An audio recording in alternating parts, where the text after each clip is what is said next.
रविवार सुबह को यमन के हूती विद्रोहियों के मिसाइल हमले ने इजराइल के महाशक्तिशाली एयर डिफेंस सिस्टम के दावों पर सवाल खड़े कर दिए हैं। यमन से दागी गई हूतियों की बैलिस्टिक मिसाइल इजराइल के बेन गुरियन एयरपोर्ट के मेन टर्मिनल के पास गिरी।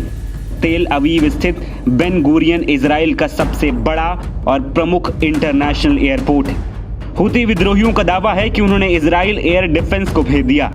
अहम बात यह है कि इस हमले को रोकने में इजराइल का एरो और अमेरिका का थाड सिस्टम दोनों नाकाम हो गए।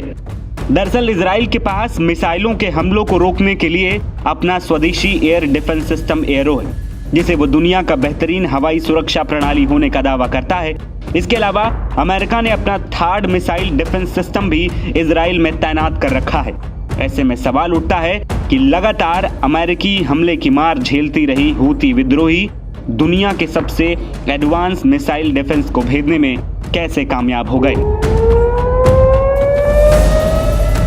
हूती विद्रोहियों से जुड़े मीडिया ने रविवार को दावा किया कि बेन गुरियन एयरपोर्ट पर हमला करने वाली बैलिस्टिक मिसाइल नए मॉडल की थी, जो रडार प्रणालियों को चकमा देने में सक्षम थी। हालांकि इजरायली मीडिया आउटलेट वाइनेट न्यूज ने वरिष्ठ अधिकारियों के हवाले से बताया है कि यह मिसाइल बिल्कुल असामान्य नहीं थी। इजरायली अधिकारी ने कहा कि पहले भी इसी तरह की मिसाइलों को रोका जा चुका है। अधिकारियों के मुताबिक arrow anti air system inspector को पहले हूती मिसाइल पर लॉन्च किया गया था, लेकिन वो चूक गया। यह निर्धारित करने के लिए जांच चल रही है कि विफलता मानवीय भूल थी या फिर तकनीकी खराबी के कारण यह हुआ।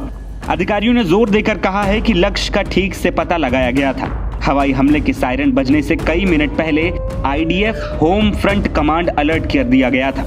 मिसाइल जब हवाई अड्डे के पास गिरी तब सायरन बज रहे थे। एरो के फेल होने के बाद अमेरिकी बैटरी से एक थार्ड इंस्पेक्टर को लॉन्च किया गया, लेकिन ये भी लक्ष्य को हिट करने में विफल रहा।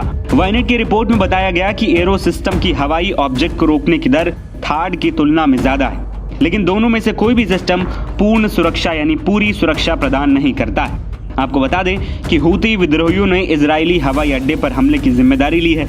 समूह के सैन्य प्रवक्ता यहाँ सारी ने इसे हाइपरसोनिक बैलिस्टिक मिसाइल कहा, लेकिन पिछले हमलों की तरह इस बार इसका मॉडल नहीं बताया गया।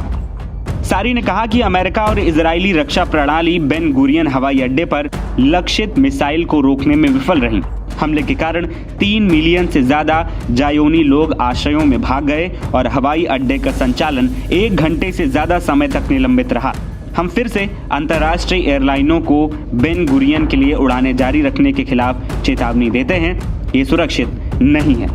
दूसरी ओर प्रोटोकॉल के मुताबिक इजराइल के कई इलाकों में सायरन बजाया गया था। मिसाइल को रोकने की कोशिशें भी की गई थी।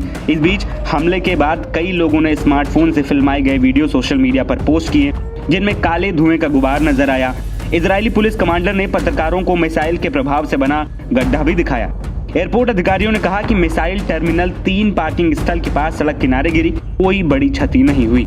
फिलहाल दोनों देशों के बीच चलते युद्ध ने हालातों को बद से बदतर कर दिया है।